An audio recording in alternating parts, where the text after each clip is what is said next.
For doing what? I thought he was a good man. We go to bed empty hunger.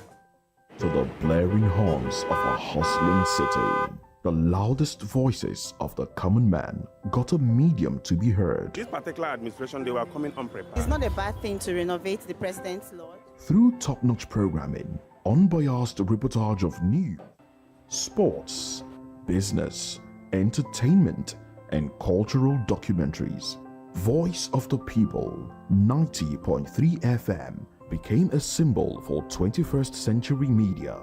And now, a new baby is born. Voice of the People Television, VOP TV, youthful, full of vigor and penchant for excellence in the continent's media space, exposing the wrongs, applauding the rights, dissecting the news without fear or favor, through factual and accurate stories and contents. Corruption kills three things that makes a society. Representing the interests of the people and giving them a voice. Voice of the People TV is here to stay towards building a fair society. VOP TV, Voice of the People Television, truly a voice for the people.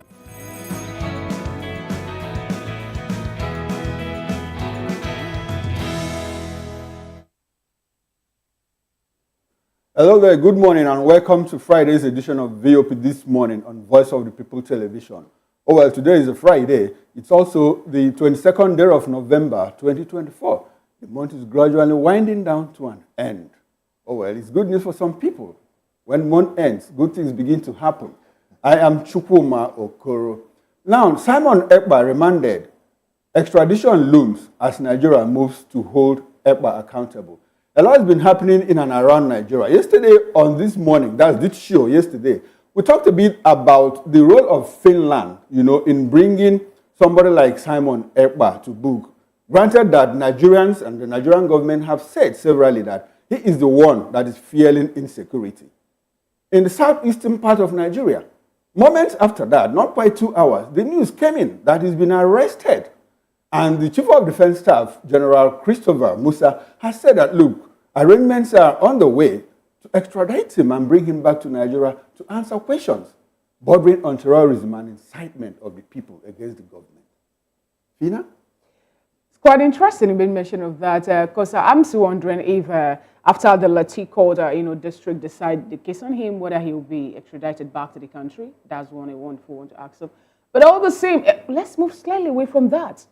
6 years term bill rejected. There was a proposal for, presidency and even the governors to enjoy a single term of 6 years while ever they've been elected in office. But lawmakers said, no, this can't stand. We'll have to keep on with our 4 years, but double term, And lawmakers also fight for democracy as 1.77 trillion loan was approved by the National Assembly. And one want to ask what is really happening. Where are we headed? This money now is just for the government to help, partially augment the already 9 trillion added to the 2024 budget.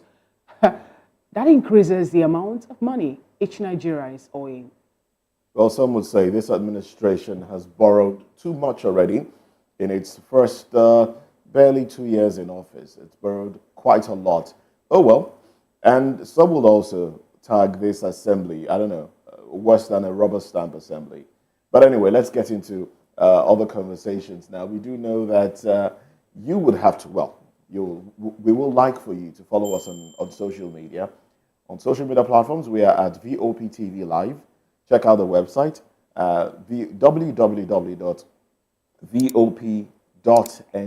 That's the website. And do well to like the page, subscribe to the page on YouTube. It's Voice of the People TV. That's what VOP stands for, by the way. Oh, well, let's get into, before we get into the papers, let's look at a few conversations that made it to the social media and made it to people's discussion table yesterday. In a recent dialogue with Kristalina Georgieva, who is the managing director of the International Monetary Fund, President Bola Tinubu underscored the potential of Nigeria's ongoing economic reforms to foster growth and stability. But Tinubu detailed strategic initiatives aimed at diversifying revenue sources and improving investment climates to tackle structural challenges head on. Well, that's on one side.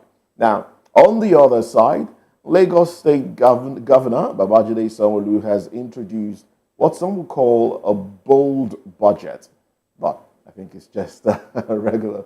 It's a 3 trillion naira budget proposal for 2025. Now, this budget proposal is to focus on investment in infrastructure, healthcare, and education. And it is to signal a determined effort, well, it's signaling a determined effort to enhance residents' quality of life and also to solidify Lagos' status as a commercial hub.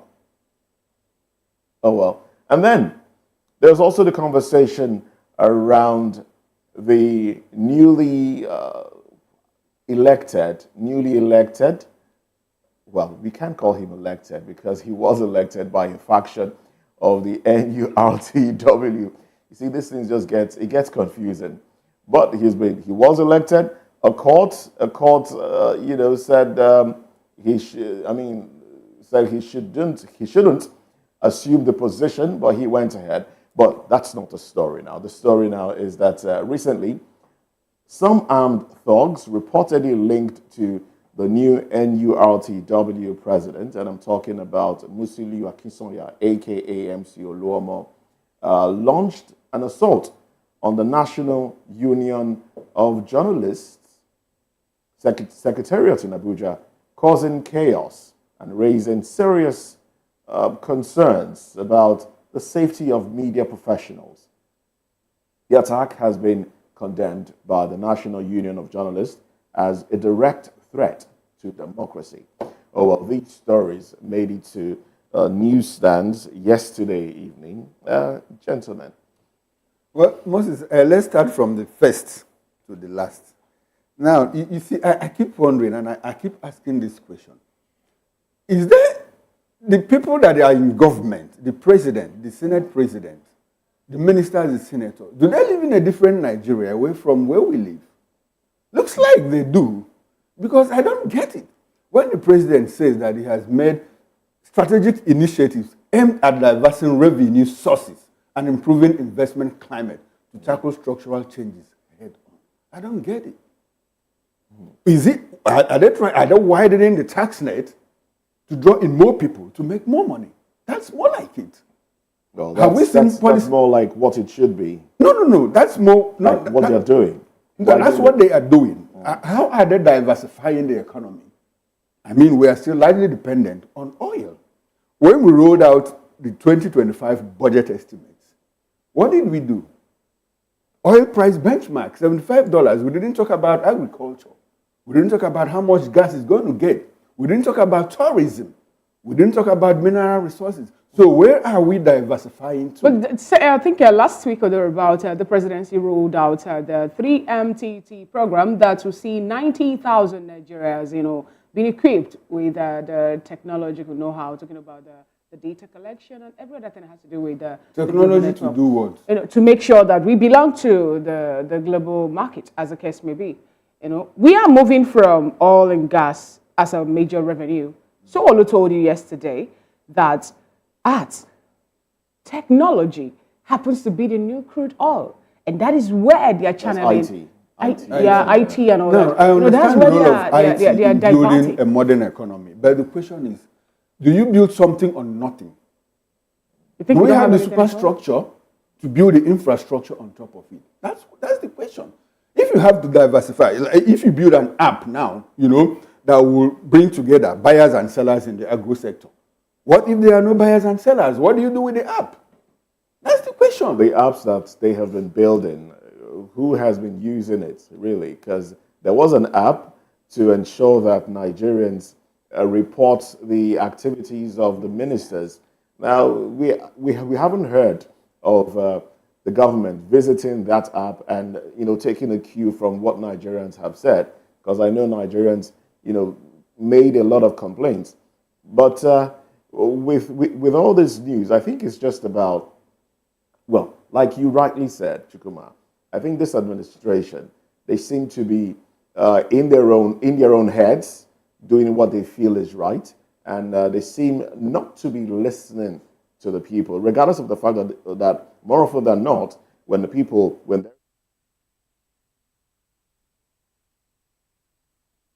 going through.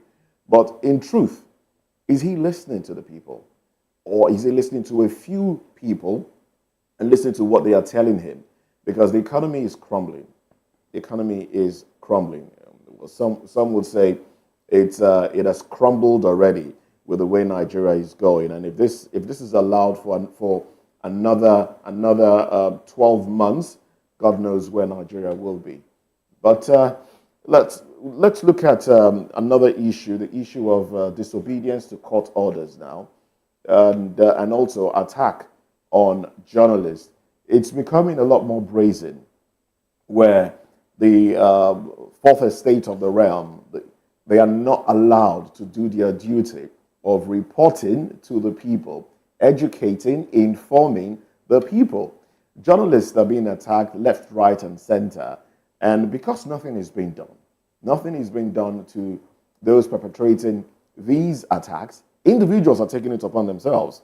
You know, when reports are made against them and they feel like, look, this person is trying to tarnish my image or bring my business down, they arrest, they detain, they brutalize journalists, and nothing is done.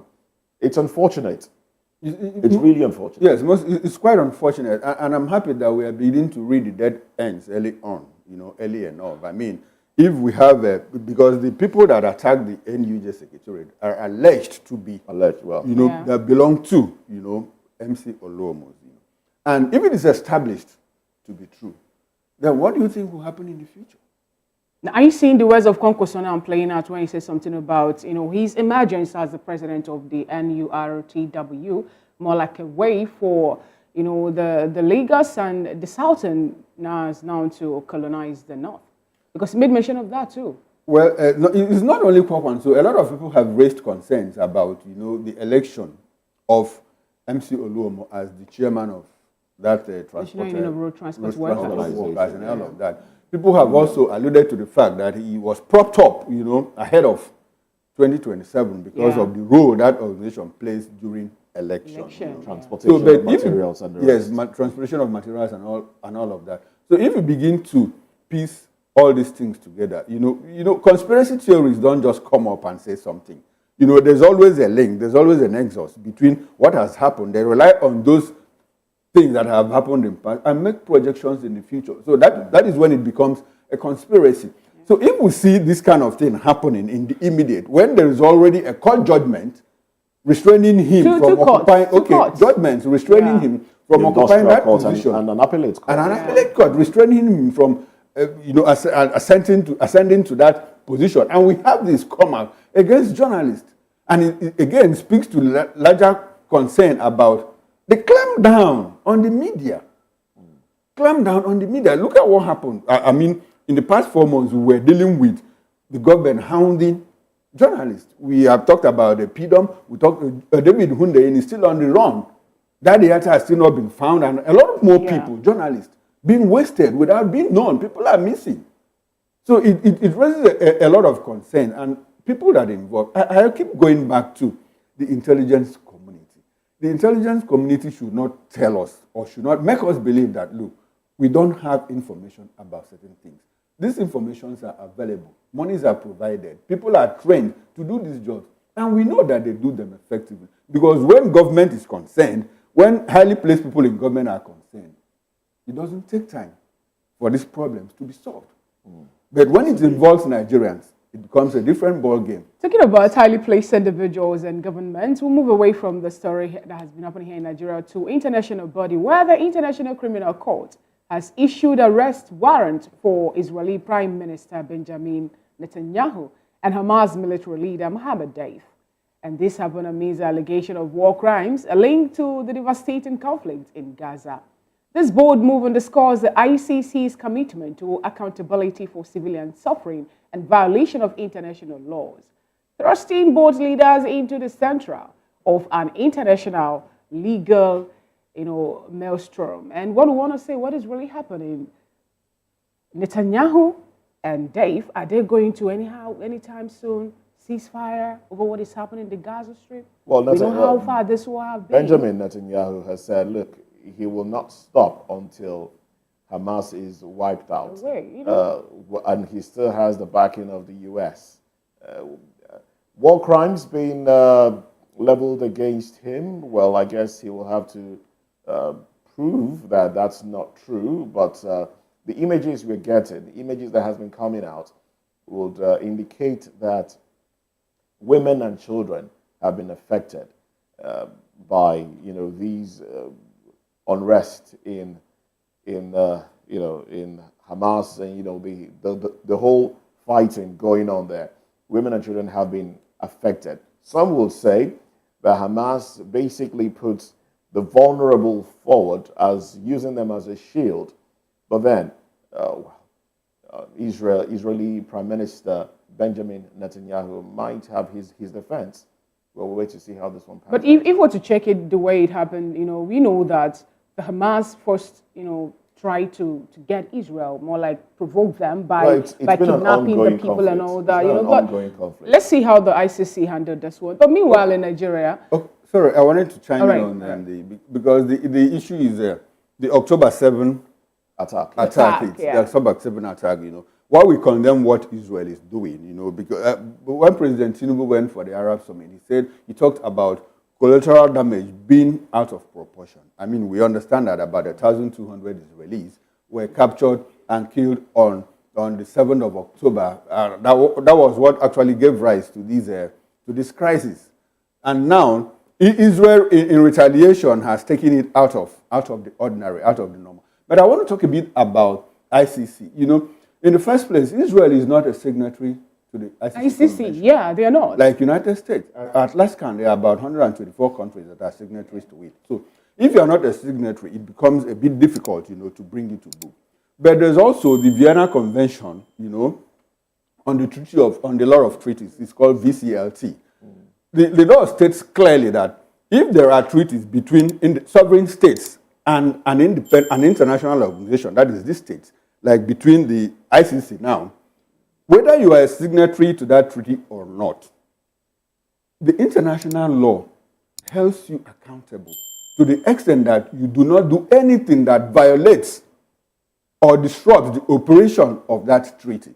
So in that case, it is easy to see that, look, if Netanyahu steps into a country that is a signatory to that treaty, he could be apprehended. But you see, the international law is very void. Sometimes it's very, very difficult to enforce it and all of that. So, but let's see how the international ICC will be able to handle this case. And not just Netanyahu and there, but every other person who is on their watch list and who has been said, who they have issued warrants of arrest against. Let's see how far they can do that. Oh, well, that's how far we can go on major trending issues. We'll go for a short break, and when we come back, we'll take the newspaper headlines. Please stay with us, don't go away.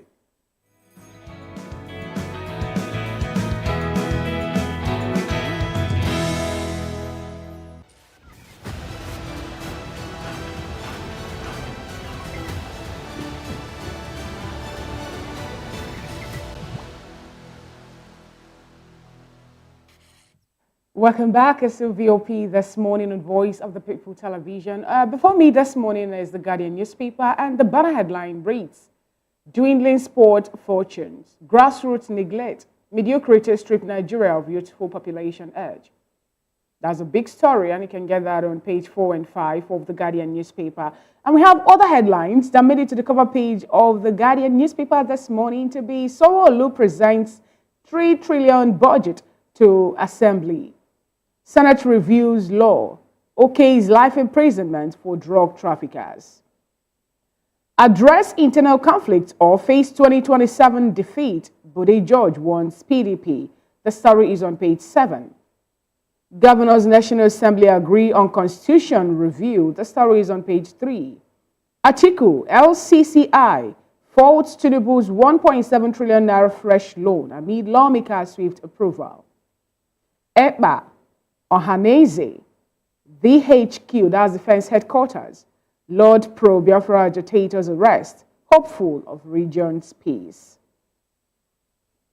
NNPC scouts financiers for 5,120 km pipeline amid $2.9 billion refinery repairs, outdated again for clarity purposes.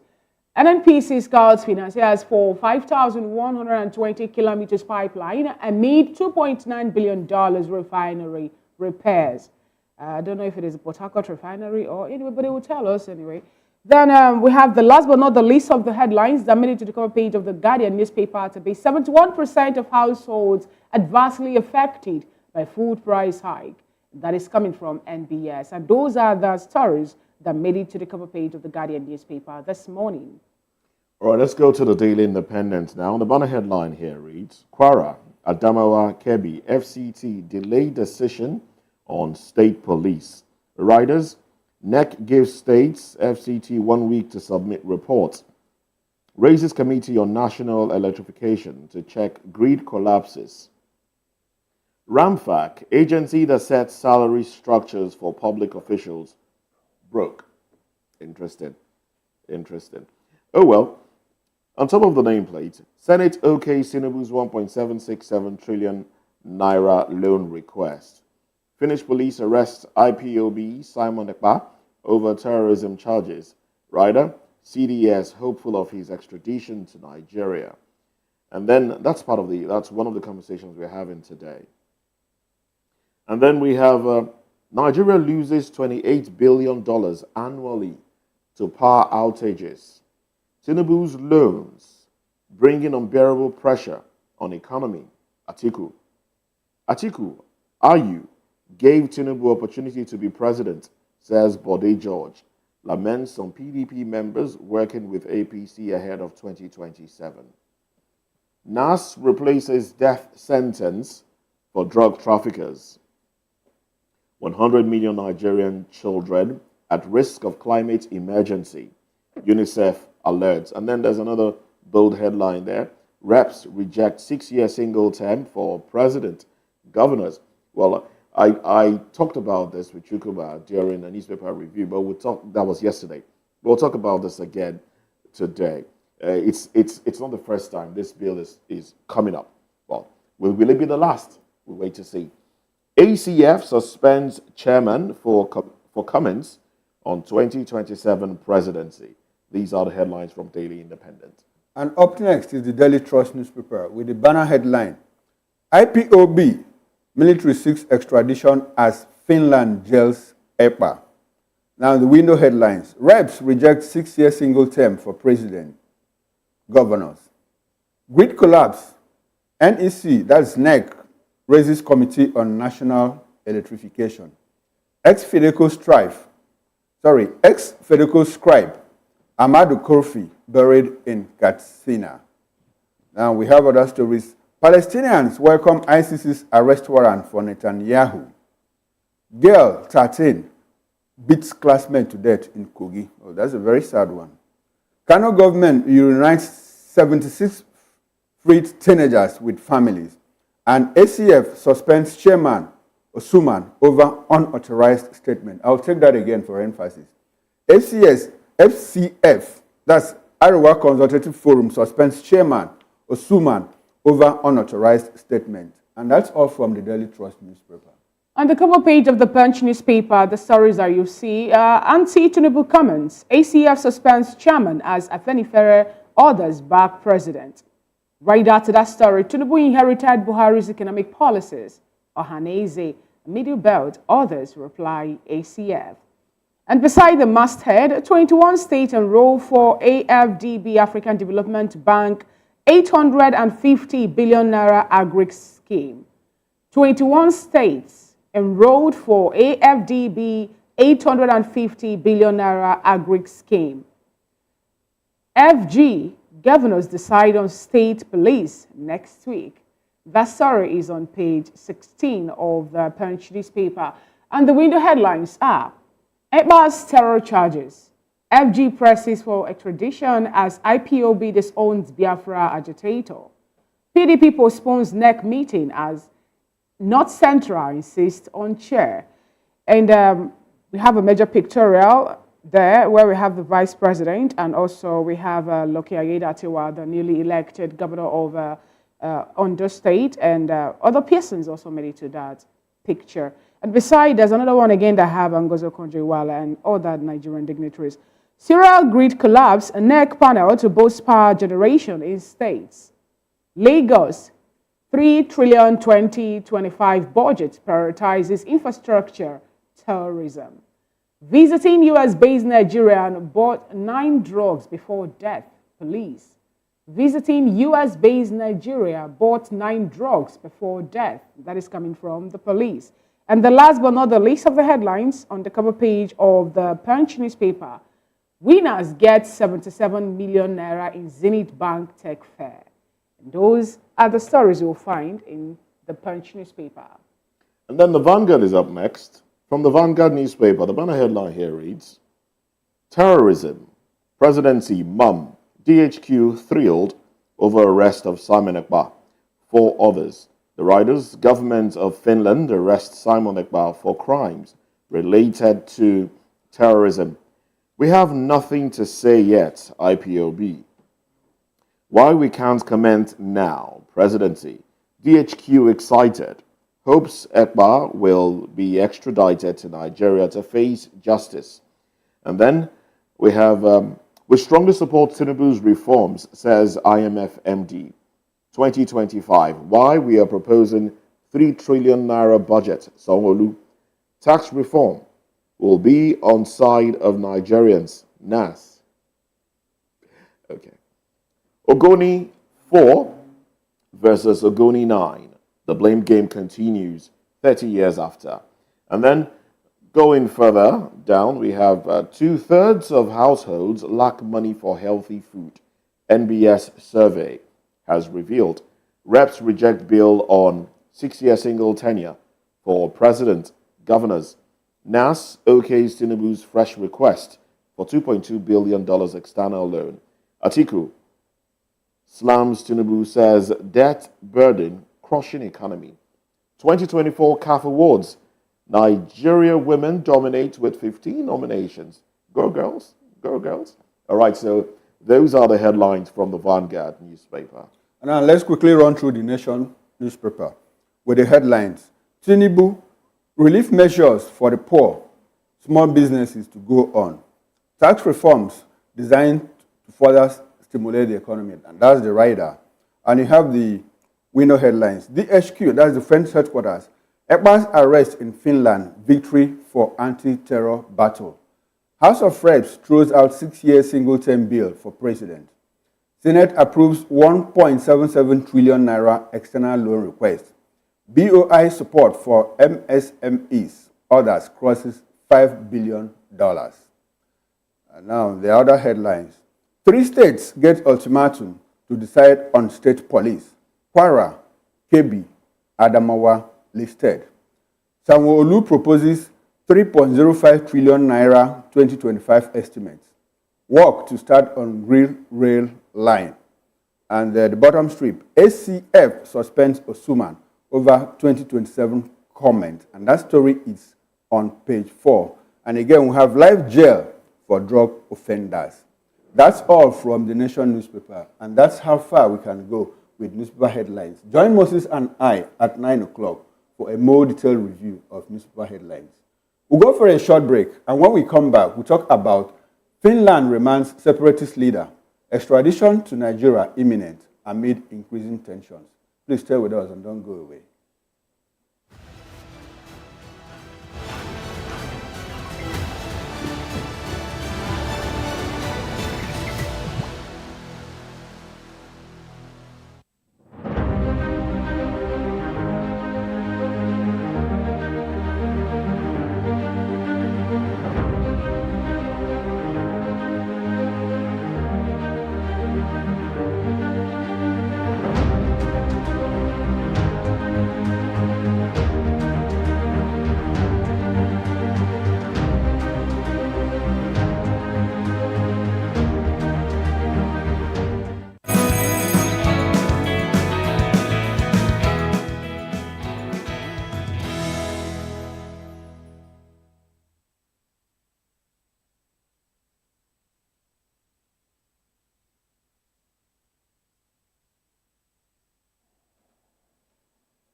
Hello there. Thanks for staying with us. Now, in a landmark ruling, a Finnish court has remanded Simon Ekpa, a prominent separatist leader linked to Nigeria's indigenous people of Biafra, in custody, following allegations of inciting terrorism against Nigeria. The court's decision comes in response to inflammatory statements made by Ekpa, which Nigerian authorities assert have exacerbated violence, security threats, and instability in the southern part of the region. The Nigerian Defense Headquarters has confirmed plans to extradite Ekpa, signaling a strong commitment to hold him accountable for his alleged role in escalating civil unrest in the southeast. Oh well, this case underscores international concerns over transnational threats to peace as the extradition process looms, potentially setting a precedent for cooperation among nations in addressing extremism. Amidst these developments, a rift between the separatist movement has been underscored by recent comments from Ralph Wazirike, a foundational figure in the Biafran independence struggle. Wazirike publicly questioned Ekpa's effectiveness in advocating for Biafra's cause from exile, asserting that genuine representation requires a tangible connection to local realities back in Nigeria. We are joined virtually by Mr. Dixon Omodeale Osaje, a security expert, to help us make sense of what's going on between Finland, Simon Ekpa, and Nigerian authorities. Mr. Odeale, welcome to the show, and thanks for joining us. All right, so we seem to be we'll seem to be having a little bit of a connection problem there, but we'll take a very quick break. We'll take a very quick break and establish communication with our online guest and also introduce you to our studio guest. So let's take this break and we'll be right back.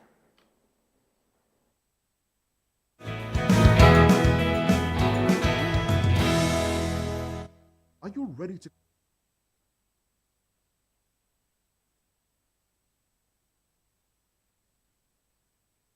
on burning issues? From the street of New York, the royal cities of London, and the Voice of the People television brings to you a round table and collage of diaspora. Join the host of the show and some Nigerians in diaspora, Dr. Damages, the flagship, Show, and KJ, as they discuss the experiences, challenges, and triumphs of Nigerians living abroad. Discussing and analyzing everything from politics, culture, policies, career success, and how Nigerians are staying connected to their roots.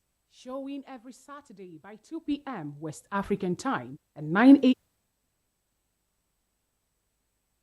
Perspective, giving a voice to Nigerians abroad.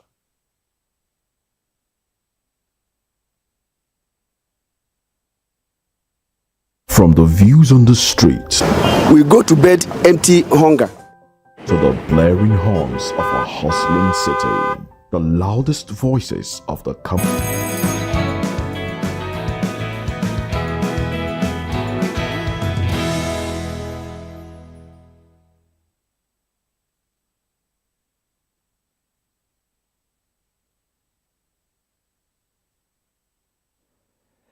All right, welcome back. It's still VOP this morning. We're sorry for that later break, but it's due to a technical glitch. I want you to know that we have joining us virtually Mr. Dixon Omodeale Osaje, who is a security expert. And in the studio with us this morning is Mr. Dele Fanimo, a seasoned reporter and VOP in-house political analyst. And also virtually, we have Mr. Ajibola Ayola, a criminologist, a social scientist, and he's also a political critic and a lawyer. Good morning, Mr. Ajibola Ayola.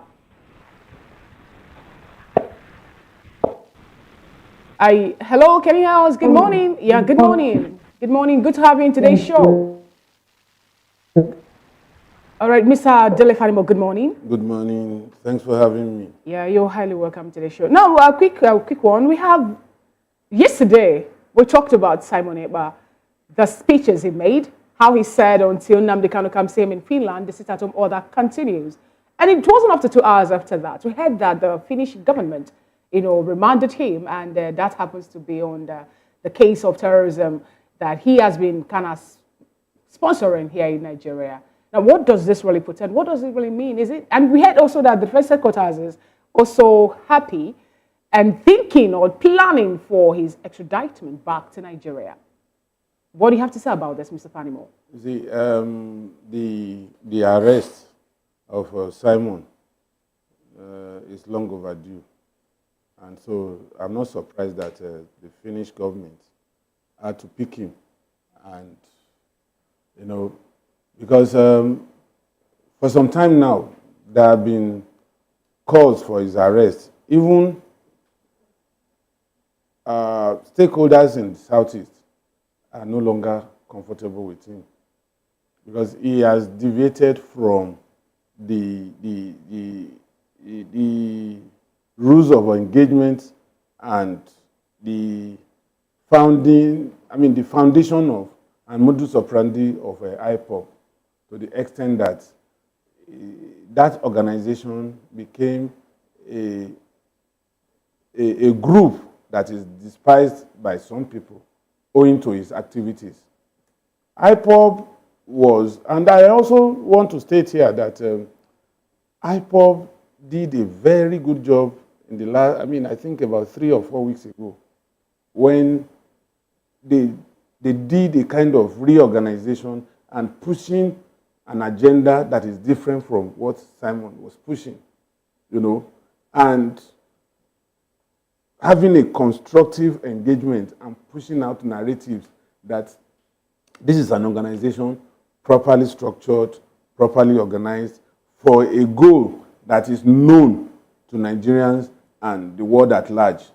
So at that moment, something told me that, look, it is almost imminent that they would have to shut in Simon to give that organization the kind of image that he should have. And so I was not surprised yesterday, even hours after we talked about him, that he was picked.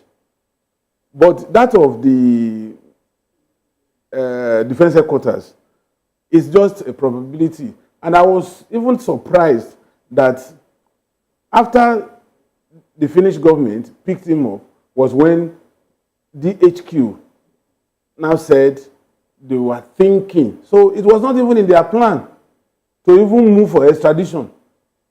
So that means upon his arrest yesterday, that was when it dawned on them that they should ask for using the Interpol. But they said something about his extradition when he first issued an invitation to Nigerian government to come attend the November 29 referendum or conference, a summit he is planning to organize in Finland.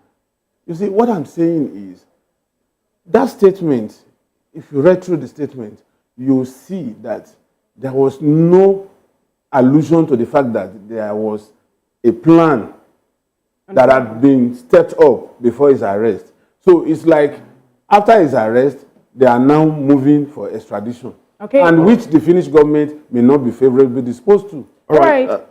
Okay. Sorry about that. I was trying to see if we can establish contact with Dixon Omodiale and Ajibola Ayola. Okay, how about Ajibola Ayola? Oh, unfortunately, we have a network problem there. Well, Ajibola is a criminologist, social scientist, political critic, and sociologist as well. I would have loved to hear his take on all of this, but let's stay with our studio guest. Now, Mr. Fanimo, you say it's quite interesting to say something about how you expected the DHQ to have said something earlier. Why wait until when the Finnish government arrests Simon Ekpa before they now talk about his extradition and all that? Now you know about the story surrounding Nnamdi Kanu, his rendition, his abduction from Kenya, and how he was pulled back into the country, and the dust that have been raising. Now, are you not saying that there is no right for someone to be a prime minister in exile, government in exile? Are you saying that for him to have gone ahead to have or proclaim himself to be the prime minister of Biafra in exile is something wrong? There's nothing wrong in anybody calling himself any name. It is his right to call himself a name. But where is the government his subsistence over? So it's just normal. For me, I can call myself president. Okay. I can call myself minister. In the South, there are names that are like major, colonel, minister. Nobody has arrested anybody. All of us know that these are military ranks. But they call themselves by that name. All right. We have Lakarua, Boko Haram, and so many other terrorist groups in Nigeria, even the ones that the Joint Task Force some time ago pushed back because Nigerian intelligence or military are not doing what they're supposed to do, even when we were the giant of Africa. Now, why is it that the defense headquarters in general now cannot rein in those people whose activity is already known that they are perpetuating? They are causing havoc in Nigeria, even to the point that an individual is collecting tax in Benue State, 150 million from farmers and all that before they can move around. Why is it that they couldn't do anything in making sure that those terrorist groups are being capped? Why being happy over a single man, Simon Ekpa? He's arresting finish, he's making Nigeria to be happy. Are you talking about Simon Ekpa as an individual, or you're talking about IPOB? I'm talking about Simon Ekpa as an individual. Good. Simon Ekpa as an individual had made some statements that are insidious. The same statement that some other individuals in Nigeria have made, and they are moving freely. Same statement. I'm talking about the likes of Sunday Igboho made some statements also in Nigeria. So was it not raining? And it was raining. Come on, raining. He had to run away for his life. You see, let me tell you, even though Odua People's Congress, when Obasanjo was there as head of state, he dubbed them a terrorist organization. You see, when people agitate, when people come up with certain things that are not comfortable in government circle, they are not comfortable about, they want to label them. You understand? So it's not novel that a group is labeled as terrorist group. Obasanjo, as civilian president, is from Yoruba extraction. And he also named a group in Yoruba land as terrorist organization. At a point, they rounded up Gani Adams, beaten up and almost killed. You understand? So what I'm saying is, over the years, Odua People's Congress transformed to an organization that they were extricated from being dubbed a terrorist group. Today, with the events coming up in the last 3 weeks, like I said, now government would shift its attention on calling IPOB a terrorist organization because it's now becoming a well-organized and forward-looking organization. What made them terrorist organization earlier? Because like we know that they weren't a terrorist organization. They were being established, and you know that a court also in Enugu State asked the federal government to pay a certain amount of money for proscribing indigenous people of Biafra. We have how some Nigerians were in their homes. Thank God when they're talking about Simon Ekpa, how the police in Finland arrested him. There's no cachet of arms in his house. We're talking about individuals in Nigeria that we saw arms in their own homes, and let me tell you, we have to separate Simon Ekpa's activities from IPOB, except you want to say that everything Simon Ekpa had been doing has the blessing of IPOB. Sorry, Mr. Fanimo. I think what you asked Fina a question. Are we talking about Simon Ekpa? Or are we talking about IPOB? Yes. And he said about Simon Ekpa. Yeah. Now, Fina is saying that Simon Ekpa is one individual. That's what I'm saying. Who government is looking for. Now, she also said that certain people in other places like Sunday Igboho, probably she didn't mention people like Sheikh Gumi, who have hobnobbed with terrorists, says he knows where they live. People have made comments like, if I don't win this election, monkey and baboon will be soaked in blood. I will make this country ungovernable. Now, those people, the government doesn't look in that direction. Now she's saying, why is the government very particular about Simon Ekpa? I think that's what she meant. Anyway, there's a lot to talk about. I understand that Mr. Ayola has joined the conversation. Mr. Ayola, welcome to VOP this morning, and good morning once again. All right. Yes, we can hear you. We can hear you. Good morning and thanks for joining us. Now, we're talking about the news that broke yesterday that Simon Ekpa has been arrested by the Finland government. And he's been detained. He's answering questions bordering on terrorism and inciting social unrest in the southeastern part of Nigeria. Now, how do you think that his arrest and the continued detention of Nnamdi Kanu is going to affect the state of security or insecurity in the Southeast. Again, the defense headquarters, the defense chief, that's Lieutenant General Christopher Musa, said that, look, that the plans are underway to bring him back to Nigeria to answer questions. Now, that's the normal process to extradite him. The same government, Nigerian government, the Nigerian state, rather than taking this route, illegally brought Nnamdi Kanu back to Nigeria. Is it that this track was not available? And why are they taking this track now? Why didn't they also rendition Simon Ekpa? And if they are taking this route, don't you think that the Nigerian state owes Nnamdi Kanu an apology after releasing him and paying him damages for incarcerating him, for kidnapping him, for bringing him back to Nigeria illegally? I'd like you to look at those separate questions and let us understand your take on them. Hello, Mr. Ayola, are you there? Well, we'd like for you to unmute your microphone so we can hear you. I'm here. Yes, we can hear you now. Go ahead. Did you hear my questions? I do. I hear all your questions. I hear. All right, sir, go ahead.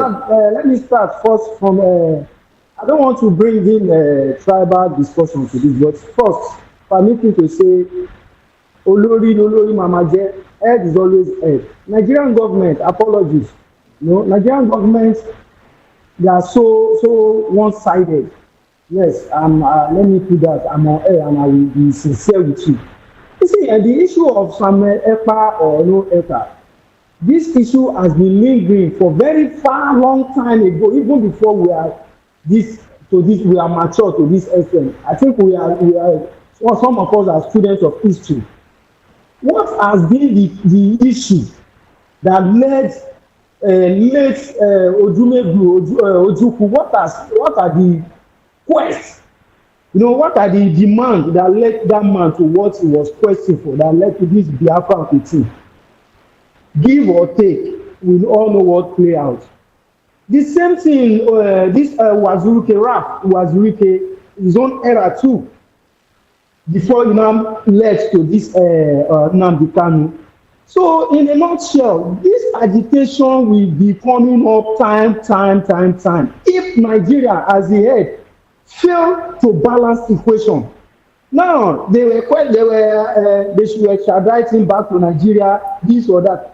Have you been able to ask yourself, what is the cause of this agitation? We want to go Biafra, we don't want to go Biafra, Arewa, Yoruba nation. You should ask yourself, this is not the first time in the whole world where people, like Wales, you understand, Scotland, all these people, this is not even in Barcelona, in Spain. Barcelona is trying, they want to break out of Spain.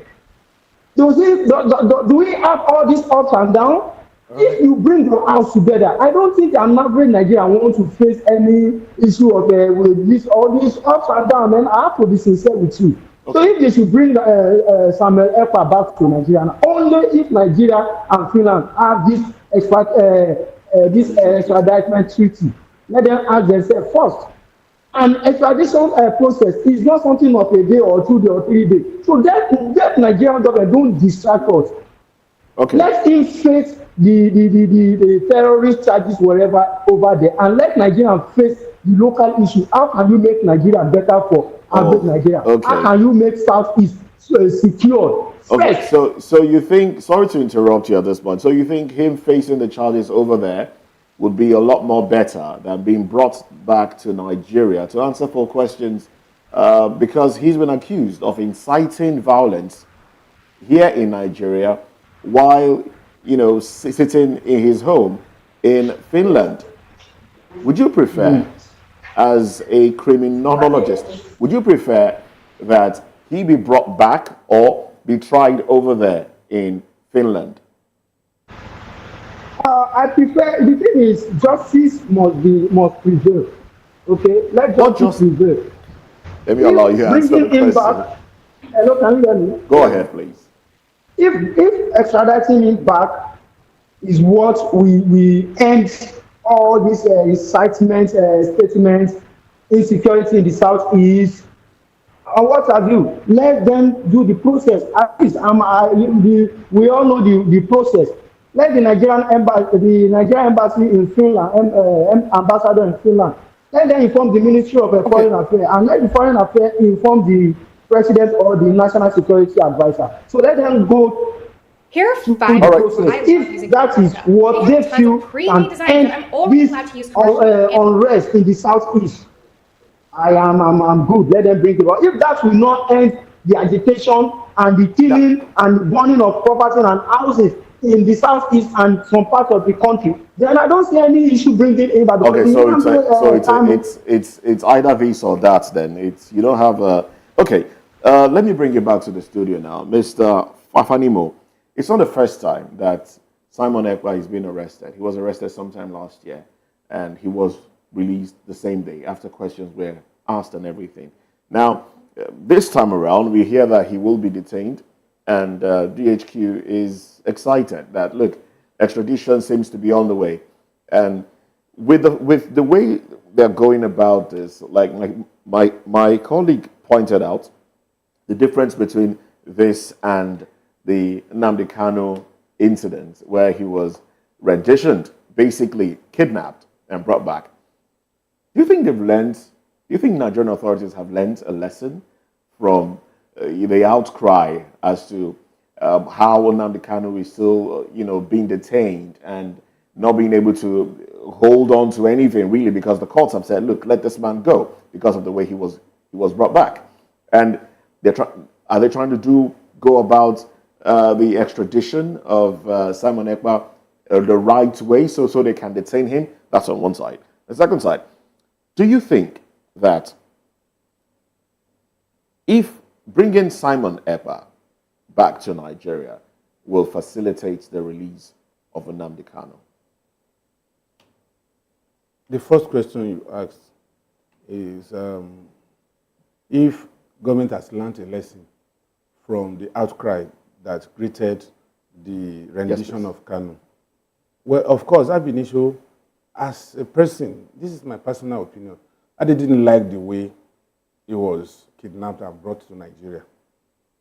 They would have explored the normal legal process if there was any reason for him to be brought back to Nigeria.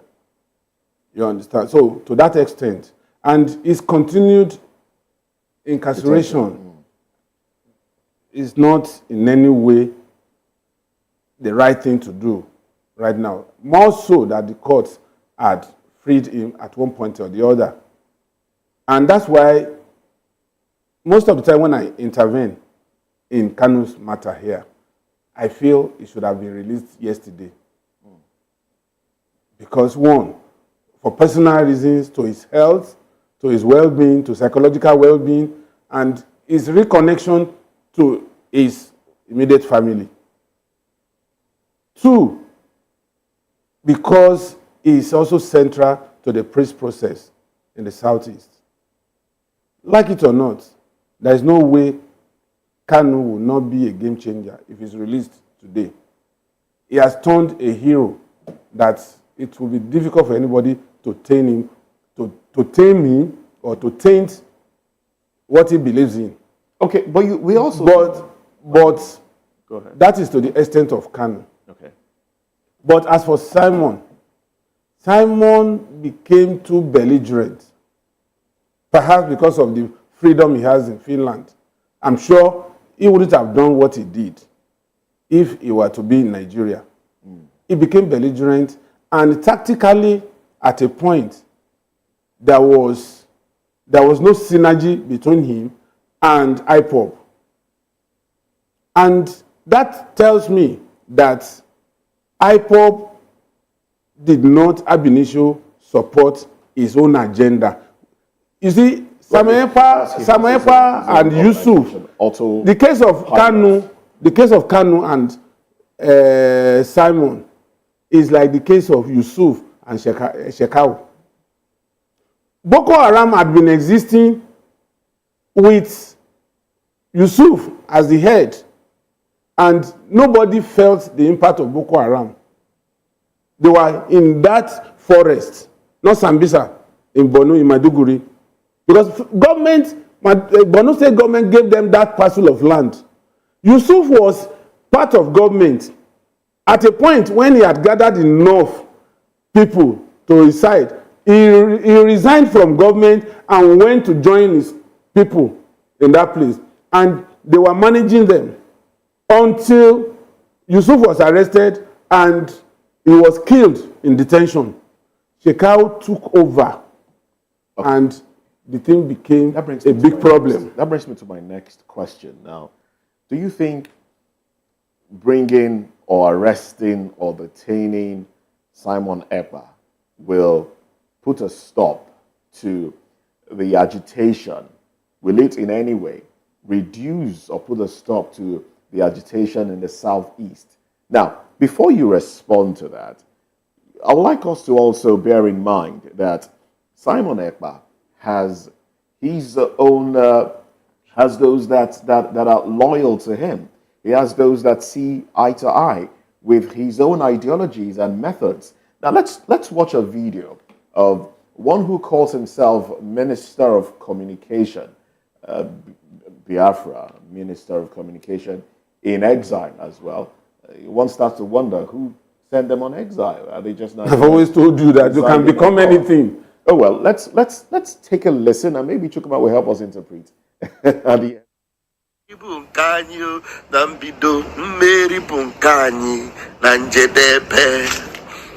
Greetings, lovers of freedom. This should have been a live broadcast, but my device doesn't let me. I have to do a recording, and it is very, very important I do this.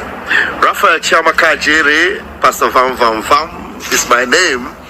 By the grace of God, I'm Deputy Minister of Communications, Biafra Republic Government in exile. And speaking from my office and in my capacity as the Deputy Minister of Communications, I want to communicate with my Biafrans, my comrades, everyone that is in this with us together. For a few days now, we have not heard from our Prime Minister, and we have brought you reports from him that he is fine.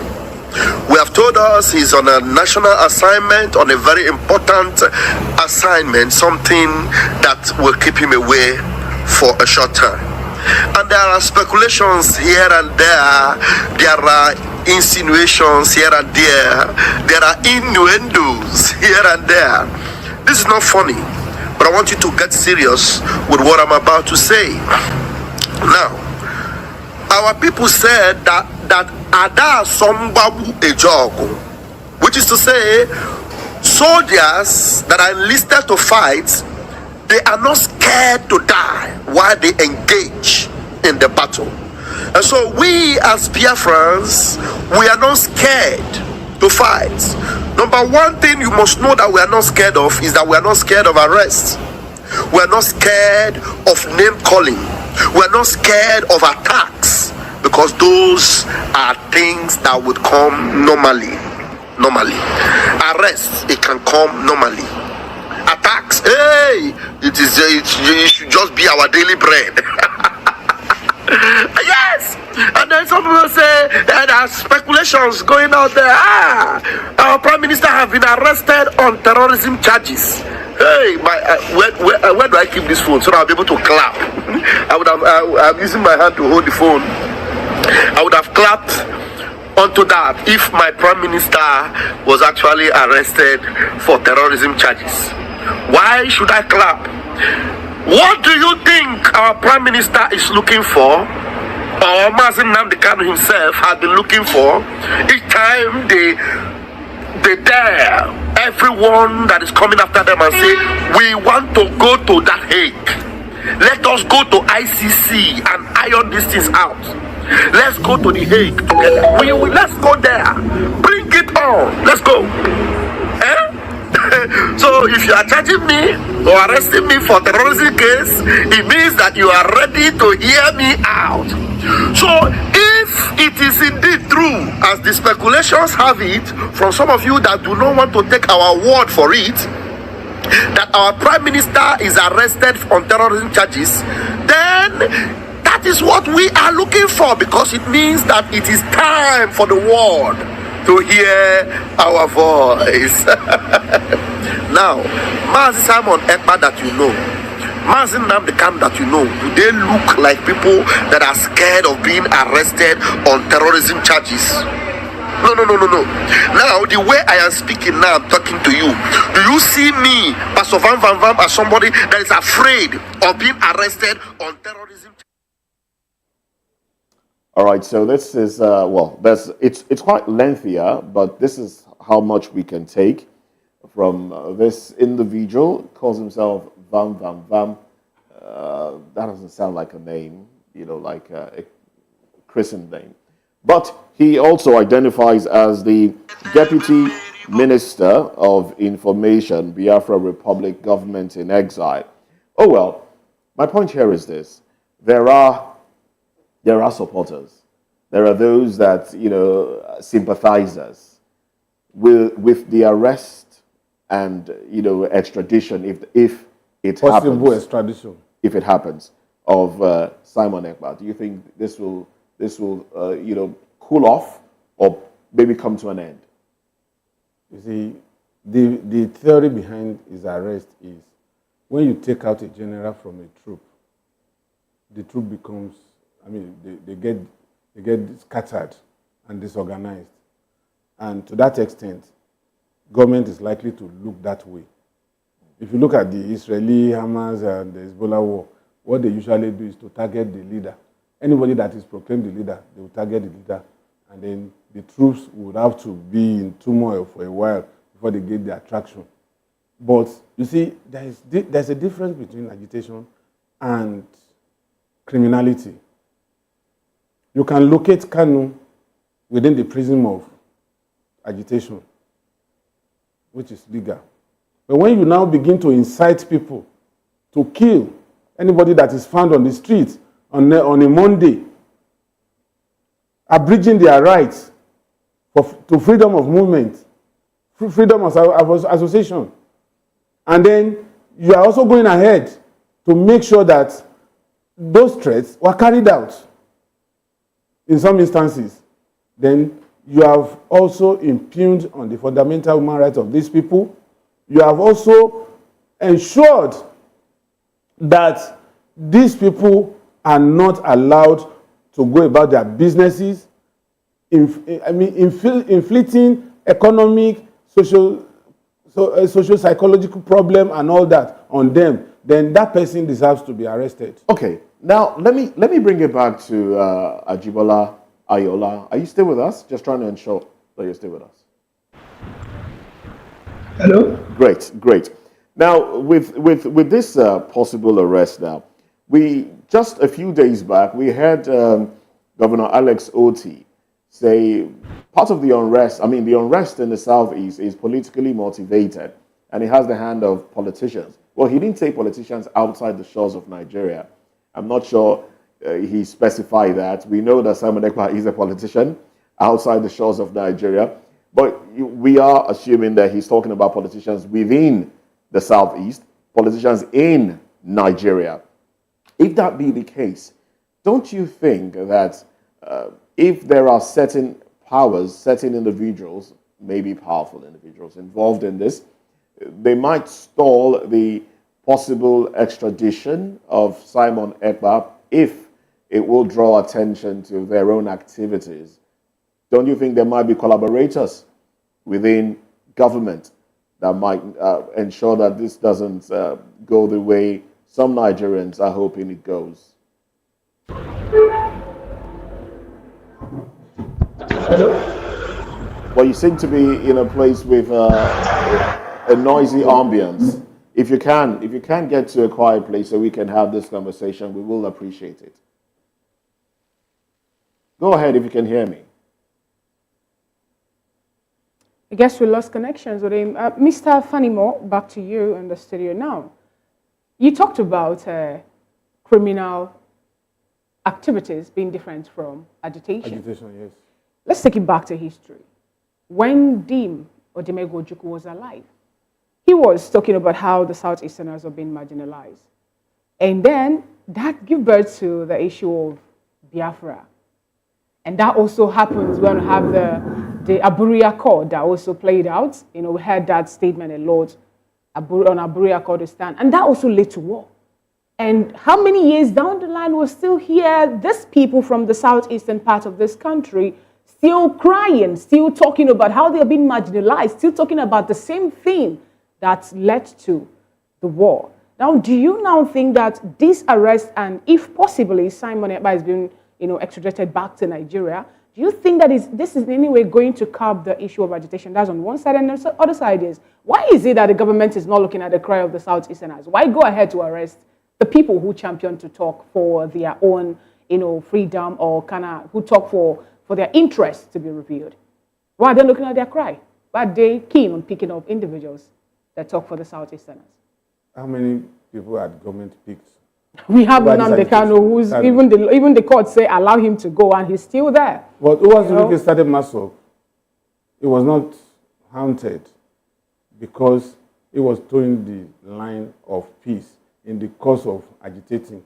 But no government will fold its arm and allow you to overrun the state as a non-state actor. And that is what Simon has come to do. And so, if you are to be in government, you won't fold your arms and allow a non-state actor to come and threaten the sovereignty of the country. But we know what by inciting, look, what I'm saying, no matter how you want to paint it, what Simon has done, and to the extent that if there is any killing, over there in Finland, he will take responsibility for such killing. Who does that and will now be left free to roam the streets? Mr. Fanny, when the agitators in the Southwest, when they came to say they wanted to overthrow government, were they pampered? They were arrested. They are still in prison. They are waiting for their day in court. So, IPOP came, Manpower came and explained their role. Has anybody gone to pick him? Is he not in Nigeria? Why are they not picking him? Why are they after Simon Ekpa? Somebody dishing out insidious statements because he's free out of Nigeria to destabilize the country. It's not going to affect Southeast alone. If there is any insurrection in the Southeast, you think it will be limited to the Southeast? Why is the government? What is stopping the government from looking at the direction of the people in the north? Are you not in the west? Why is it that the government up until today, even after this particular agitation and this cry and this clamor led to a war, why is it that up until today, that which the Southeasterners are talking about is yet to be, attended to? See, let me tell you. Why allow it to derail to the point that people will be talking about how they are going to succeed and whatever statement they'll be making? Why not? Let me tell you, there are two issues to this. You're talking about marginalization. And you're also talking about the way the Southeast is being marginalized is the way the Middle Belt still feel agitated. But because they are not homogeneous, that's why they don't have... Is that a proper comparison now, Mr. Fanimo? At a point, Southwest was also saying they were being marginalized. And that was what brought about Odua People's Congress. You understand? And so, what we are saying is, it is right, it is legal, and I'll back it any day. If somebody is being marginalized and is talking, but not to the extent of taking up arms. All right, Mr. Fanimo, I think... Taking arms alone is not even the issue. You are taking arms against your people, denigrating your people, destroying their economy. Sorry. And you want government to fold its arm and then allow it to happen to continue. Sorry, Mr. Fanimo, FINA doesn't seem to be saying that government should fold its arms. FINA is saying, in comparison to what happens in other places. Now, I think the media has also not done a very good job. Nnamdi Kanu is not the only IPOB person in detention. I think there are about 4 or 5 people that were arrested alongside him that are still in detention, and nobody even talks about those people. So when FINA says Nnamdi Kanu and IPOB, he's not being particular, but other people are in detention. Now, you people have brought it back to the issue of why is it that the federal government is very particular about what is happening in the Southeast. Meanwhile, you have similar things happening in other places, and the government looks the other way. That seems to be her question. Now, let's leave it at that now.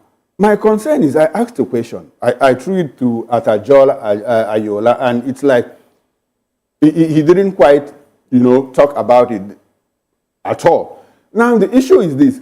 What does the arrest of and probably extradition, in fact, arrest, let's not even leave let's leave the extradition of Simon Ekpa, what does it portend for security in the Southeast?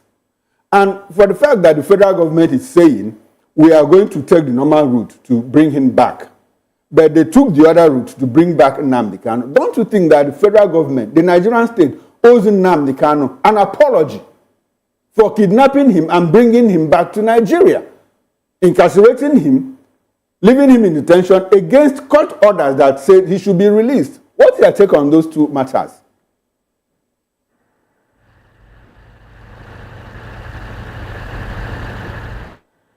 Hello? Go ahead. Yes, go ahead, please.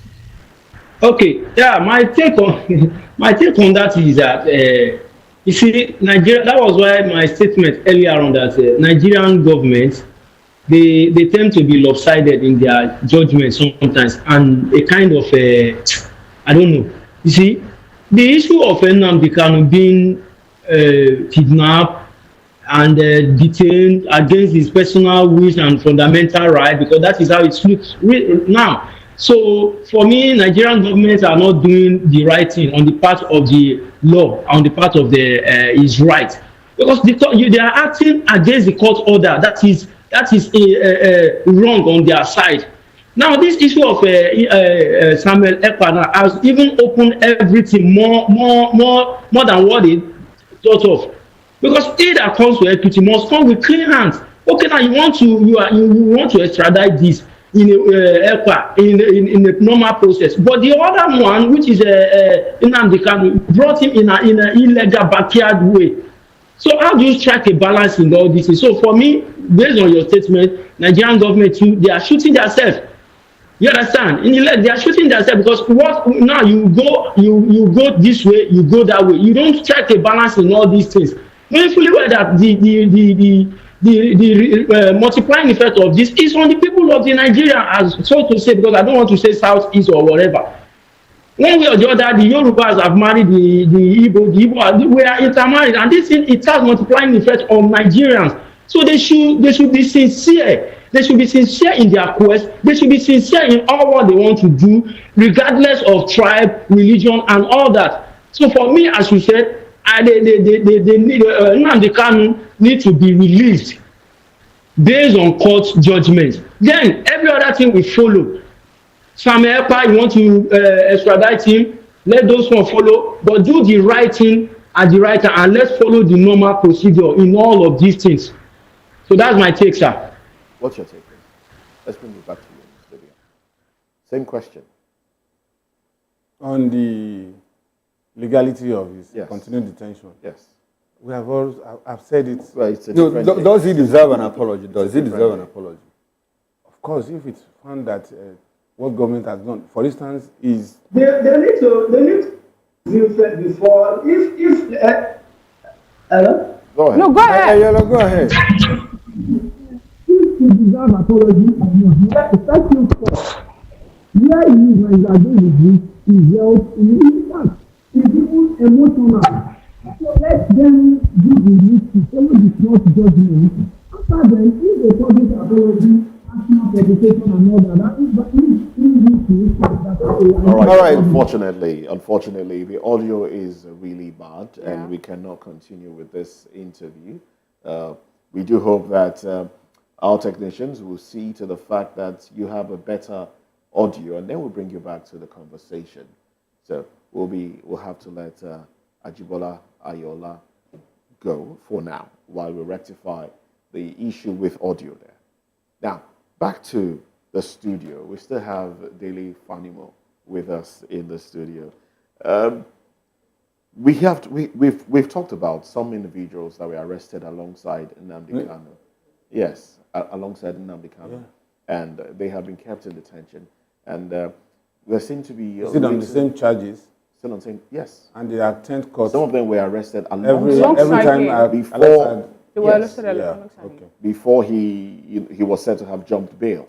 Okay. They arrested with him at that time. Okay. And why do you think they have, been held up until now without their cases being tried? And maybe, if found guilty, made to face the law. If not, released. I'm really, really surprised that there has been a case pending with one now against some other people. Because it's not been spoken about it's not as been much. spoken about. And I would have expected that except they have dropped those charges and brought up new charges against Kanu as an individual, they ought to have been arraigned alongside Kanu. And every court day, they should be brought to court alongside him. And I think the important thing now at this point is that we need to let the media also know this so that they can amplify and see how to make sure that those ones are also released. Or if they feel that they have a prima facie case against them, they should arraign them alongside Kanu. Because sometimes cases like this, if not that we're discussing it, I'm not aware. In spite of my media involvement, I'm not aware. And so many people out there may not be aware. So at the end of the day, those guys may rot in jail and without conviction. And one thing about our correctional system is that it is like comparing heaven and hell when you are an awaiting trial inmate and the convicted one. So for me, we need to talk about it so that these people can be brought to court. Now, there's also the conversation around Simon Ekpa receiving monies to finance terrorist activities.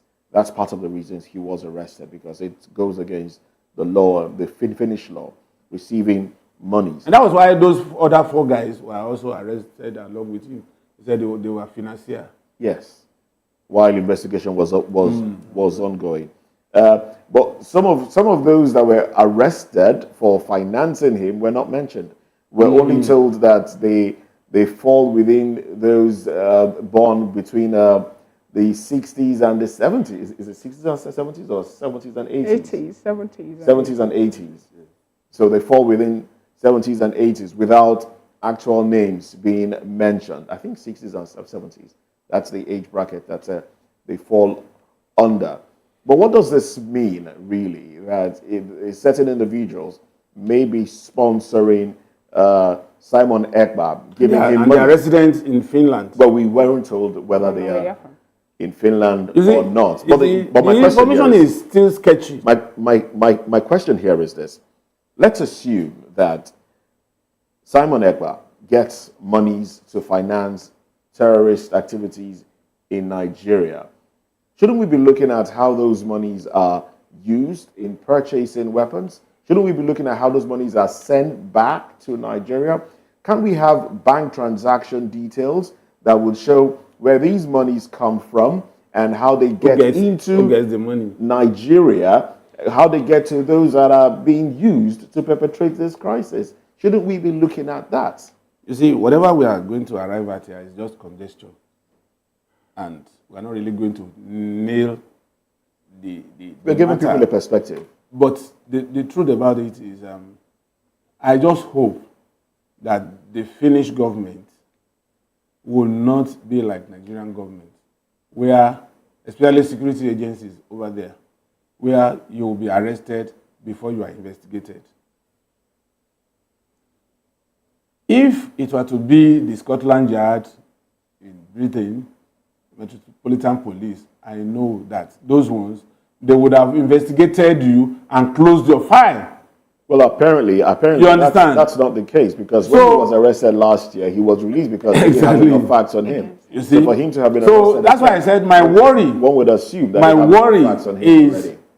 that, from all indications, it appears they just on hunches, they just picked some guys and then begin to profile them if they have any hand in money laundering that borders on terrorism financing and all that. And it's also sad that we're having such in other places. I had thought that these things only exist in Africa. But from all indications, I don't think they did a thorough investigation, because there's no reason why they shouldn't have named those guys. those 4 other guys that were arrested along with Simon at this point. Because Simon may not have that kind of leverage if there was no backer to finance some of those things he's doing. And like you said, the huge funds don't move in cash. There must be transactions. The point of disbursement and the point of utilization, there must be a traction. We should be able to trace it. All right. So it's a long process, and I want to say that justice must be seen to have been served in this process.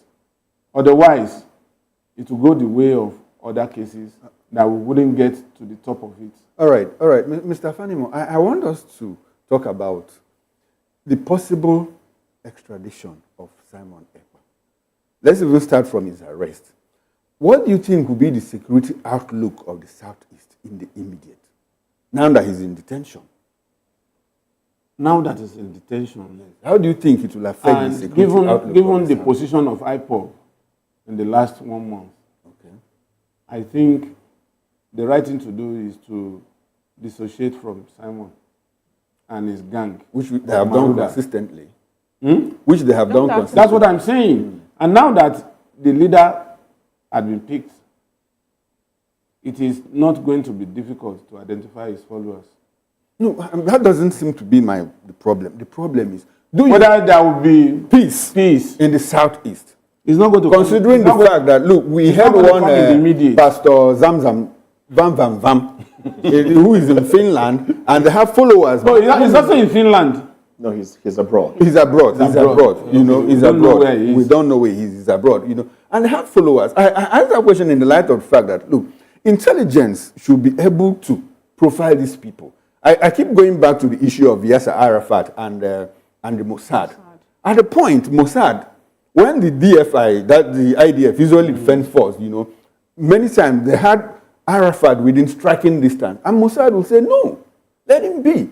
The person that is behind him is even more intense in his agitation, in his violence, than Yasser. If you remove Yasser, that young man is going to take over from him, and the thing will escalate. Played out during this Boko Haram. That was what happened between Nnamdi Kanu and Simon Ekpa. Was liberal. So the issue is, do we have that intelligence? And shouldn't the federal government be considering that? Keep playing around. Meanwhile, when Mossad kept pushing the IDF back, the young man even died before Yasser Arafat.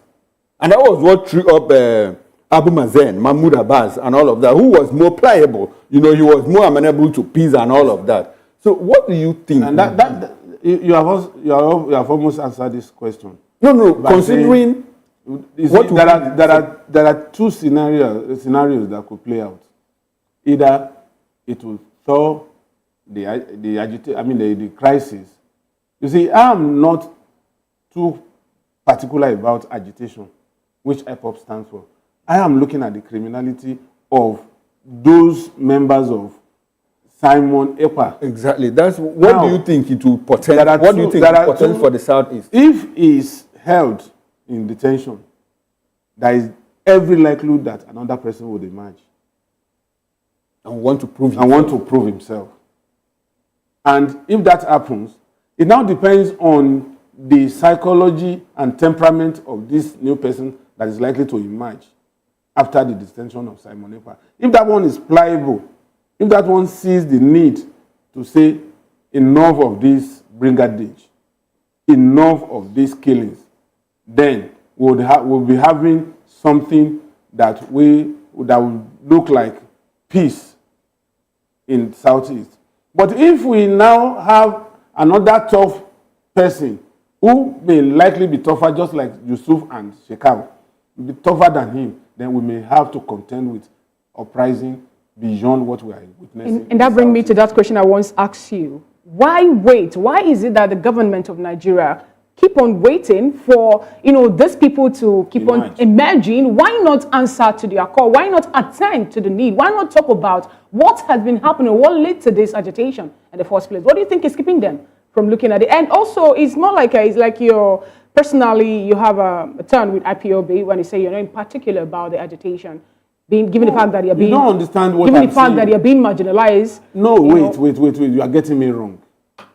What I said was that at this point, we are discussing criminality in Southeast, which IPOB at distance itself from, and which is exemplified by Simon's way of doing things. I am not saying agitation should not continue. In fact, secession can also be on the table. If you are my wife and you decide to say you are not marrying me again, we have to settle it, and you go your way, I will go my way. And you understand, because that's also the question of accent. That is what IPOB stands for till today, and they have not deviated from it. But I am removing Simon's criminality from IPOB. I understand. So let me continue my question. Let me continue my question, Mr. Fanimo. Now that you've made this stand clear, my next question is, what will now happen to those peaceful protesters that were killed by the military when they were protesting in November 2016? Because we know that some people were protesting peacefully. IPOB members were moving, protesting. They weren't carrying any gun. There was no gun, there was no ammunition, but, they were being shot at. They were being killed. So what will now happen to them? If you are now saying that, the agitation, there's nothing wrong with agitation, there's nothing wrong with secession, where does those people's fate lie? As you tell me, why is it that this present administration or the ones before is yet to answer to the call or the clamor of the Southeasterners and IPOB as an ideology? See, when there is protest, the way our military, our police is structured from colonial era is to repress. And if you go to these colleges and training schools, you still have that module of repression in their training. So I will not answer to that. All right. But the point is, what is going on now is about Simon. The agitation, if there is any need for compensation, if there is any need for apology from federal government or state actors, that can be gotten. Okay. And no matter what we do, I sympathize with the families of those who lost their lives during that agitation. Even when Gani Adams was there, they killed his followers. Okay. In the course of protests. All right. Mr. Fanimo, one more question before we move on to the next conversation. Now, do you see the possibility of the Finnish government letting Simon Ekpa go, considering that he's their citizen? Is there a possibility that they will work with the I see the possibility in the way this case is being handled. You just pick somebody, tag him as a terrorist, and then you don't have enough facts. No. They didn't tag him as a terrorist. They said on charges for collecting money. No. Money, go back to that story. Inciting, I know the story. Go back to the story. I know the story. For that has terrorism intent. In Nigeria. Listen, it is stated it was inciting. There was incitement in some of his pronouncements, which borders on terrorism intent. I mean, we are students of English language. All right.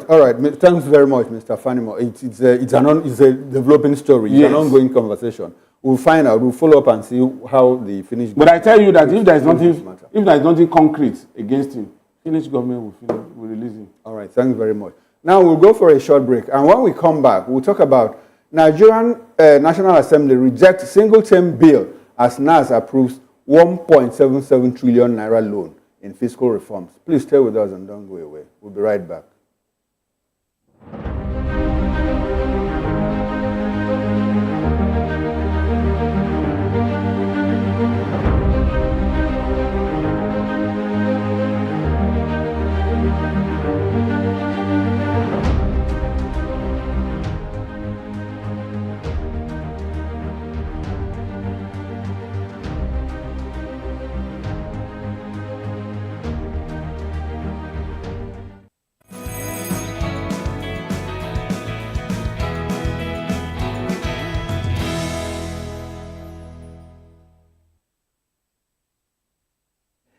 Welcome back to VOP this morning. And a significant political development. The Nigerian House of Representatives decisively voted against a bill proposing a single 6-year term for both the presidency and governorship positions. The proposed legislation, which aimed to streamline executive tenure and foster stability in governance, faced substantial backlash from lawmakers concerned that such a change could undermine democratic principles and limit electoral accountability. Critics argue that a longer term could diminish voters' ability to hold leaders accountable, while advocates maintain that it would alleviate the repetitive nature of campaign cycles, enabling officials to focus on governance. This rejection highlights a cautious approach within Nigeria's political landscape as the nation battles several challenges from economic slopes, insecurity, and multidimensional poverty. Simultaneously, the Nigerian Senate approved President Bola Ahmed Tinubu's request, this is in another development, for a loan of 1.77 trillion naira. If you change it to dollar, it's 2.2 billion, amidst criticism intended to address urgent financial shortfalls and support infrastructure development across the nation. This pivotal decision came after extensive deliberations, weighing the implication of increasing national debt against the necessity for economic simultaneation. Proponents of the loan argue that the capital infusion is essential for public works and economic recovery, particularly in light of Nigeria's challenging financial climate. We have with us in the studio Mr. Dele Fanimo is still with us, a seasoned reporter and VOP TV in-house analyst. He will help us to make sense of this topic. First, let's start, Mr. Fanimo, with the story of, it's not the first time it's coming up in the House of Rep, how to make it a 6-term, a single term, but it's going to be a 6-term thing. But, the House of Reps keep on turning it down, saying that this, in a way, is going to destabilize democracy that we've been enjoying in Nigeria and, do a whole lot. But now, what do you really make of this? For example, if this present administration under Mr. President, I'm talking about Ahmed Bola Tinubu, happens to take over the 6th term, let's assume, although they have said it's not going to work, but let's assume that when he made that suggestion, that it was written. How do you think this will help Nigerians in any way? See, the 6-year single term, to me, this is my personal opinion. Yeah, it's okay. To me, it's not going to help democracy in Nigeria, and I'll tell you why. The clauses in the Constitution that can lead to the impeachment of a governor, it's so cumbersome. The only governor in this country that had been impeached was Balarabe Musa, and it took his arrogance to the extreme, and he was not able to negotiate and lobby the State Assembly. And given the dynamics of politics at that time, that was why he was removed. And the only House of Rep member, this man, Abegunde from Ondo State, that was removed, he was recalled because he jumped ship. And at that time, there was no clause in the electoral law which says if you jump ship midway into your tenure, you lose your seat. But cleverly, politicians brought in a clause into the electoral law that says for you to jump ship, to move from one party to another party, while holding on to your position, elected position, there must be crisis. And who creates crisis in the political party? Are they not politicians? So that is as far as that is concerned. So what I'm saying is that 6 years is too long a period to hold somebody accountable, particularly somebody who knows that he's not coming back. So he can do and undo for 6 years and then leave the stage. But most of these state actors, they are circumspect in their first term because they know that they are still coming back to ask for second term. So, to that extent, look at what is happening in the various campuses. VC appointment has been so politicized that a VC is like a governor within the university community now, because he only has 5-year single term. And so he behaves like an emperor. He knows he's not coming back to the community. He's not coming back to Senate. He's not coming back to the university community to seek another term. So once politicians know that it's a single term, they will do everything within the. Also, you remember they also have immunity. So you cannot question them. We have seen some governors also talk about how they don't have enough time for them to carry out the good works that they have for the people. For 8 years? You know, some of them that were not being elected or re-elected will be like, no, we have a whole lot you see, on our table. The point I'm making here is, let us do it. If you have a 4-year term and you know you are still looking forward to another 4 years, is it not better for you to work and justify your first 4 years so that you can move to the other? And most governors, by the time they are coming back for the second time, it's always rest house. Okay. Compare the first term and second term of any governor in this country. You will know that that first term is so strong, energized, and ready to.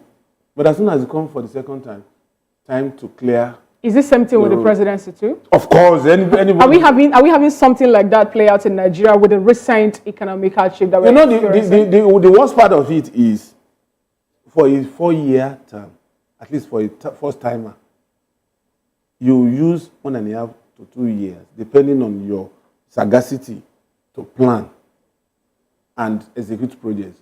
By the time you are going into your third year, you have started politicking for the second term. Exactly, exactly. Well, let's bring our virtual guest into the conversation now. We hear that Dixon Omodiale Osaji joins the conversation. Good morning to you. Let's establish communication with you. All right then.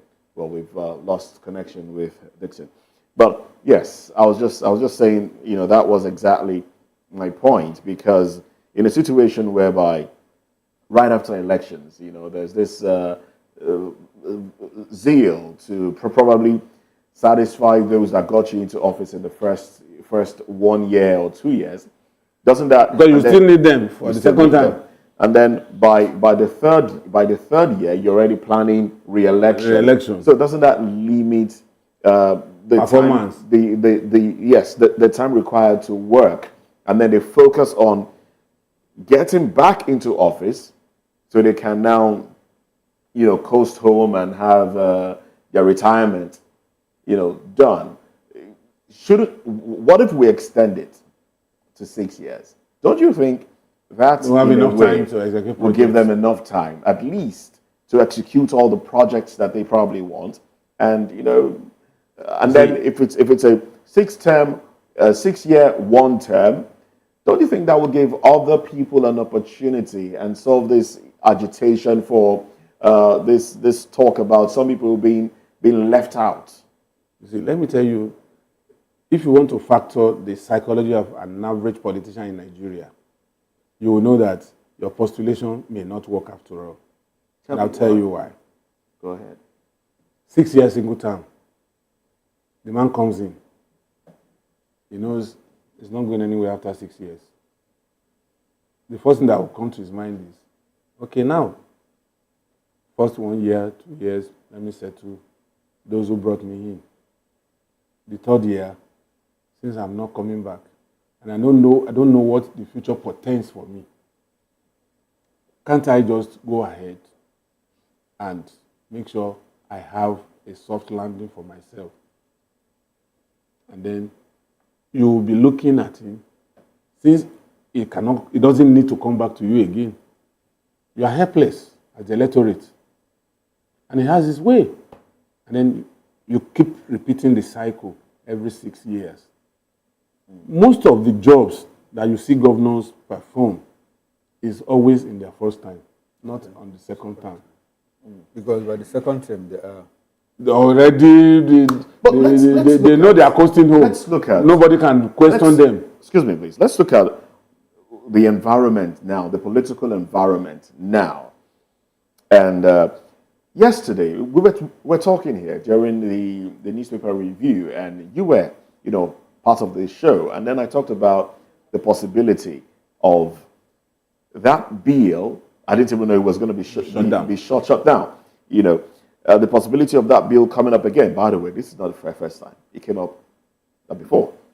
And Atiku has also, you know, spoken in support of it. All right, we have some politicians that have mooted their support for that six-year tenure. single-term bill. So, a situation, looking at the presidency now, and we see that the president seems to have stepped on a lot of toes. And in fact, I don't know if you saw the video of a campaign spokesman for the president during the 2023 elections, Jesu Tega, where he was talking about his disappointment at the president for the appointment of Daniel Buala, the person who, that gives the impression that the president is stepping on toes of those that supported him. And wouldn't that make it difficult for him to get back in 2027 if those toes are not, are not pleased or gratified? Massage. In a way, yeah. If they are not, wouldn't he look for a way? Because the president seems interested in running complete term.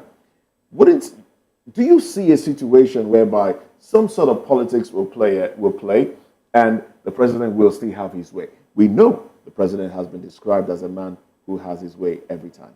Now, let me tell you. The NSA, Nuhu Ribadu, made the statement. Let me tell you, I'm not a politician, but if I were to be a politician, but you have, you've hobnobbed with. I walk around them as a media person, so I'm not a politician. I'm not a card-carrying member of any political party in Nigeria. Good to know. Yeah. Now, what I'm saying is, if you want to go by that, the way politicians play their game in Nigeria is devoid of morality, and they play on our collective amnesia. Electorate is like a woman in labor. During the threshold of pain, she will tell the nurses, the midwives attending to her, I will never go near a man in my life because he's in pain, intense pain. But as soon as she has that baby, 3 days later, you will see him smiling at the husband for another round to go back to the maternity ward. And that's the analogy that suits the electorate in Nigeria. Those of them that, yes, okay. Those of these people, those people that you said had been injured in the process by not giving them what they feel they deserve in the government. I tell you, he will hold on until few months to that election and give them what he ordinarily would have given them at the start of the administration. All right. And they will quickly forget the pains, and you see they are the ones that will come out. And the third laws of power by Robert Greene says, pander to your enemies than your friends. Okay. Because the enemy sees it as a privilege while your friend sees it as a right. All right. Thanks, Mr. Delefanimo. Now, let's go back to Mr. Ajibola Ayola, our virtual guest. Mr. Ajibola, there is a news out there that the Senate just made an approval of 1.77 trillion naira loan, for this administration to offset shortfalls and support infrastructure development across the nation. Considering the fact that we are heavily indebted and that we use a very high percentage of our revenue to service debts, do you think that this approval is a good step in the right direction? It's a very wrong call, sir. It's a very wrong call because we are running at depths, and the whole issue around the country. Okay, now this 1.77 trillion naira approval by the National Assembly to the president now. To what extent we have borrowed a lot of loans. In fact, some analysts, some statisticians, there's a way they divided all this whatever that each Nigerians are owing. Is it not 600,000 or something? No, but the visibility of all this loan we are not seeing it so far. From my own personal view, we're not seeing it. Look at the prices of things in the market. Look Look at what is going on in the market. Okay, now within the local, look at, for example, now the local consumption is very high. To what extent all these loans? We don't see the effect of these loans. Rather, the government, the other time you told us that we should just endure. That is not coming from you as a set of example. What do you expect the common Nigerians to think about this new loan approved now? No, come on, let us be realistic and let us be sincere to ourselves.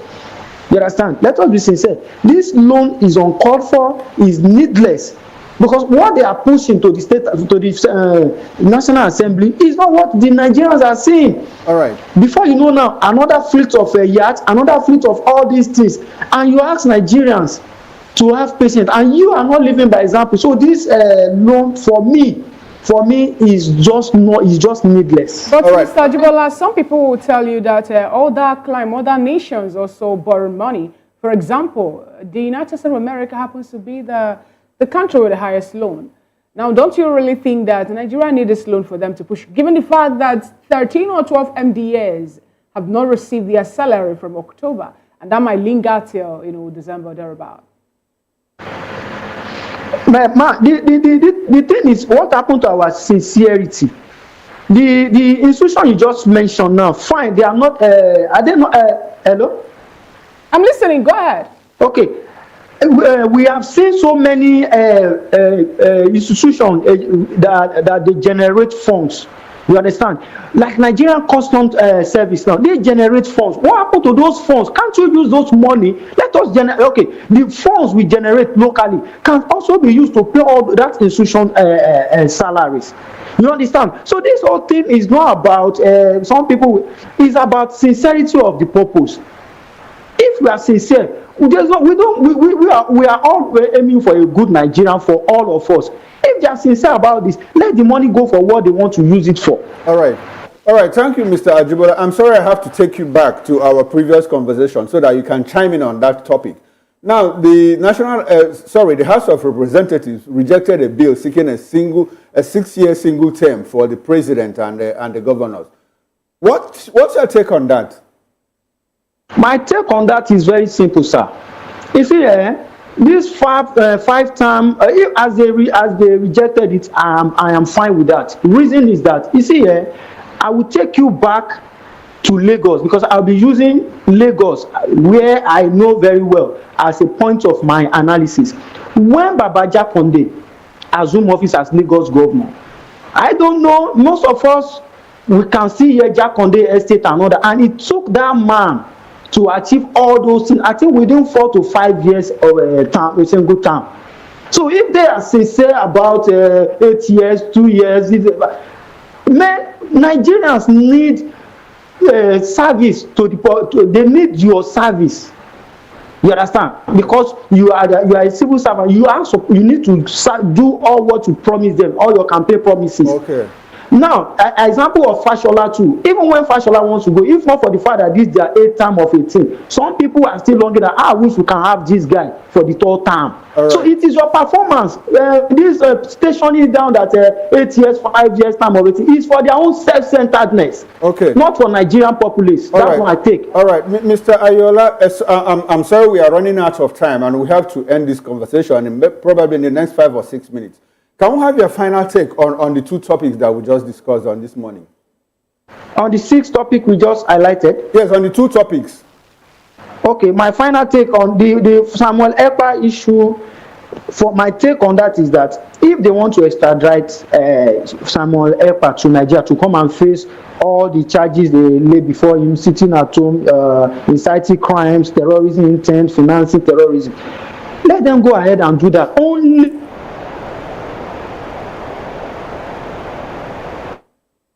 okay, we seem to be having another glitch there on the tech team with the Ayola. Oh well, Mr. Ayola, if you can still hear me, thanks for being part of the show. We'll have to bring it back to the studio now.